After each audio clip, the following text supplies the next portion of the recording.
Hello everyone, I'm your hostess with the mostest, 8-Second Gaming, and in today's video we're gonna be talking and breaking down all of the different terminology and callouts in Apex. Because there's actually quite a few different callouts being thrown out all the time, and if you're new to Apex or even if you've been playing for a while, you might not understand some of them. But don't worry, because by the end of this video you will actually have a much better understanding of them all. But just quickly guys, if you're here, it's very clear that you want to get better at Apex, and if that's the case then you need to check out the Game Leap website right now. Over there we have top level coaches creating the best, most highly informative guides, all aimed at making you the best Apex player you can possibly be. We have legend guides, gun guides, VOD reviews, and much more. There's hundreds of guides on the site already with more on the way every single week. So click the link in the description, pick yourself up a membership, and start to improve today.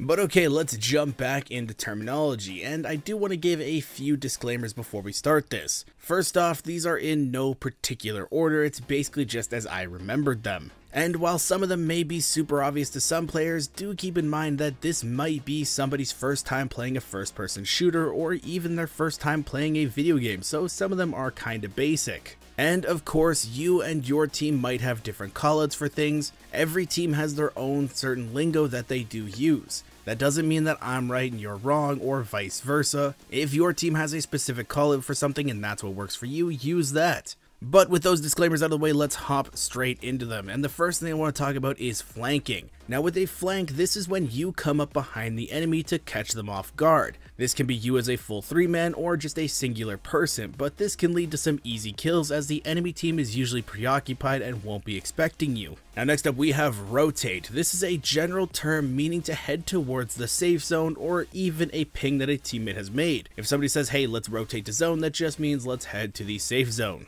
Now for baiting, this can be referred to in multiple different ways. Like if somebody says bait the res or bait the heal, those are two different things, but basically what it means is to start doing said thing to give the enemy the audio cue of you doing that. They will then throw themselves out of position to try and stop you from doing that said thing, and you can get some free shots off and maybe even get the kill on them. So if somebody says bait the heal, start popping a shield battery or a cell and then cancel it immediately and you've baited a heal.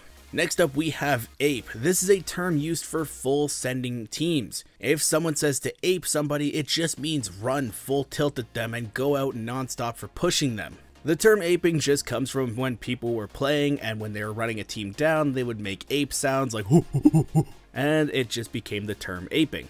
But our next term is to push someone or push something, and it doesn't mean to actually shove said object. All it does is refer to running towards them, taking some line of sight, taking some angles, and trying to get some shots in to down them. Now, taking angles, this means to position yourself in ways that you are open to certain angles in fights. When someone says to take an angle on that rock, it just means to move yourself so that you have better line of sight on said rock. Now, line of sight or LOS, if you aren't aware, just means basically what you can see at any given time. So when somebody says get out of LOS, it just means duck behind something to give you cover and not let people see you. But next up we have trading, and there are a few different things that people can refer to when they are trading. There could be kills, knocks, or damage. So first off, trading damage. This just means that you've dealt the same amount of damage to somebody as they have dealt to you. Next up, trading knocks. It's just mean that you have knocked somebody when they have knocked your friend or your teammate, so it was a 1-for-1 trade. And trading kills just means that you've killed somebody at the same time that they have killed you. Now if you're in a 1v1, it can mean that you potentially lose the game, but hopefully if you trade a kill on somebody, you at least have one teammate alive so that your game is not over. But now let's move into peeking, because there are a few different things to talk about when peeking. But first, the regular peek. This just means that you're leaving cover in some form to look at someone, maybe shoot them, maybe to gather information, but you have to look at them, so you're peeking at them. But peeking does branch into other terms, so over peeking or ego peeking, this is when you peek someone and they absolutely fry you with damage, and instead of healing and looking for a new angle, your ego can't take it, so you peek again, and that's ego peeking. Wide peeking or wide swinging, this is when you go really far away from a wall or cover that you have in order to peek someone but be a little bit further away from them. Usually you'll do this for something like a shotgun when you have an SMG or assault rifle, because if you don't have a shotgun as well, you don't want to be in that super close range fight. That way you're at a disadvantage, so you wide peek someone instead. Jiggle peeking, this is where you quickly dart in and out of cover. You're not peeking long enough to shoot typically or really get shot. This is just mainly to gather information to see where enemies are or if they're moving up to you. Now if you have a single fire weapon like a longbow or a wingman or something, you can jiggle peek and get some shots off. It's a little bit slower, so you do open yourself up to some more fire, but it is still technically jiggle peeking. Now a head peek or a head glitch, this is where you are peeking a spot so that only a small portion of your head is showing. You're basically abusing the way the first person shooter camera angles work, so you have full line of sight on somebody while your enemies only really can see a small portion of your head, and it makes you a lot harder to hit. But that does it for the peeking, so let's move into crossfire. This is where you and a teammate are lined up in a way so you're watching the same choke point or spot, but you have separate angles. Because you have the separate angles, you're more spread apart, and it makes it harder for enemies to return fire and allows you to pump out more damage without taking as much in return. So if you know a team is going to be coming through a certain spot, you can set up a crossfire to dish out a bunch of damage in a very short time. Now a crossfire is kind of like our next thing, which is a team fire. But this is where your entire team is looking at the same spot, but you don't really have to move apart in order to set this up. You're just targeting the same enemy to burst them down insanely quickly to start a fight or during a fight because you need to get somebody out extremely quickly. And then there is a 3-2-1. This is where you and your team all aim in on the same person that's standing still usually. You count down, and on 1 you all open fire to catch an enemy off guard and kill them before they can even react to anything. Though do keep in mind it does take a little bit to set this up because they have to be standing still, they have to not see you, and you have to have enough time to do the countdown so you're all on the same page. So it is very rare that this will actually happen. But now we can move into some damage callouts. Now the first one is cracked. This just means that you've cracked the enemy's armor, so now your teammates know that that particular person has no armor. Now for ripped, tagged, and hit, these all kind of mean the same thing, it's just that you've hit the person, but they can be used in a deeper way in some circumstances. Now ripped can mean that you've done a bunch of damage, like you've ripped somebody for 180 when they have purple shield, so they only have 20 health left, so you would call ripped. Now tagged is a slight amount of damage, like hitting a couple bullets on somebody, you would say that you've tagged them for 30 blue type of deal.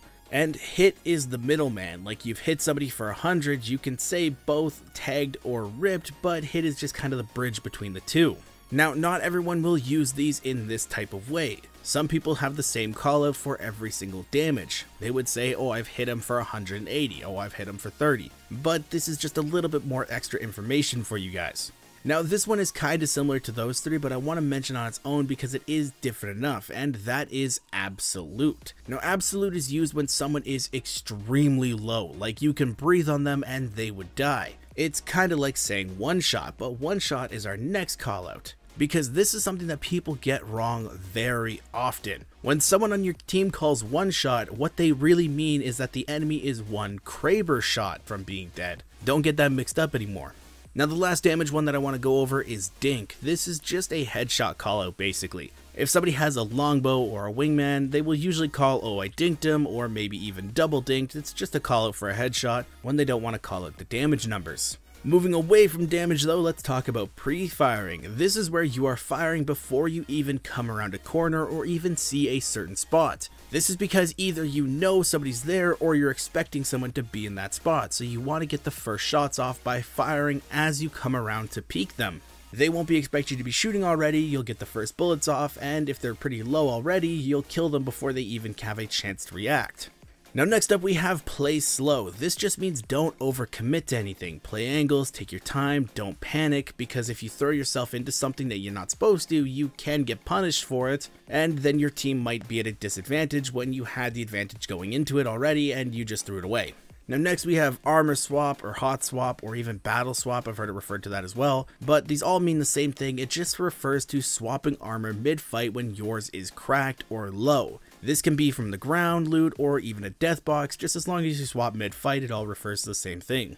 Now third, fourth, fifth party, or even sometimes referred to as three-peed, this is just referring to other squads coming to join the fight that is already going on. If you're the team that's rolling up on two teams fighting, you are third partying it. Or if you get into a fight and another team comes to join in, you are getting third partied. And the other numbers like 4th, 5th, etc., that just refers to the number of additional teams that are joining in on top of the third party. Now the next thing that we gotta talk about is landmarks, because every map has certain landmarks that are callouts for spots. Like the dome buildings on Stormpoint are sometimes referred to as nuts or the nuts because they look like testicles. And the drills on World's Edge are sometimes referred to as dildos because they look like you know what. For some reason, Apex players really like penis type callouts.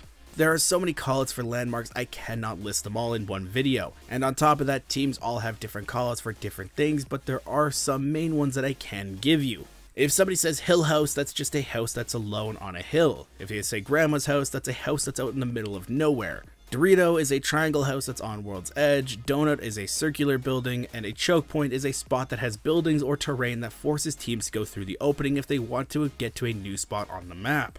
But okay, we can move away from landmarks now though, and the next one that I want to talk about is look for me. This just means that you need your team to look at you, or your teammates need you to look for them, and then they're able to provide cover fire for the person to escape or get to a safe spot. If nobody looks for them, then the enemy will have free shots and they will most likely die.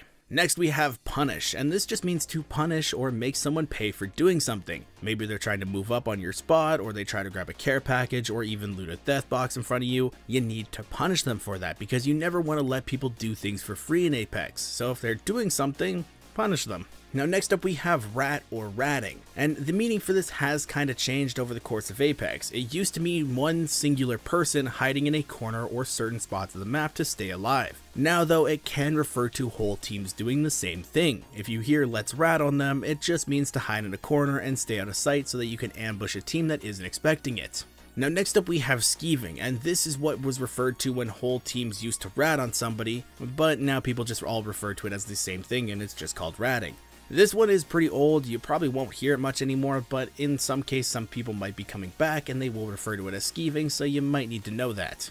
Now we have play for RP or salvage of the game. This just means typically run away, save yourself, get placement points so your team doesn't lose RP from dying in a fight from maybe even a third party or just a bad fight. This is where you just go and rat.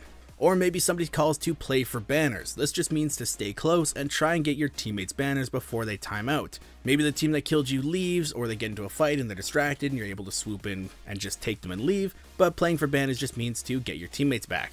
And drop a Moby, this just means if you have it, call in a mobile res beacon so you can get your teammates back in the game. Now there are tons of callouts in Apex and I am 100% sure that I have missed a couple. But if you guys like this type of video and want to see more callouts, I will do a second part to this. But in the meantime, if you guys think that there is a callout that I should have included in this video, drop it in the comments down below. Maybe you'll help some new players out by doing so. And with all this being said guys, I really hope you enjoyed this video and learned something new. If you did and you want to stay up to date with the latest and greatest Apex Legends tips, tricks, and news, don't forget to smash that like and subscribe button. Thank you all for watching. Once again, I'm 8 Second Gaming and I will see you in the next one.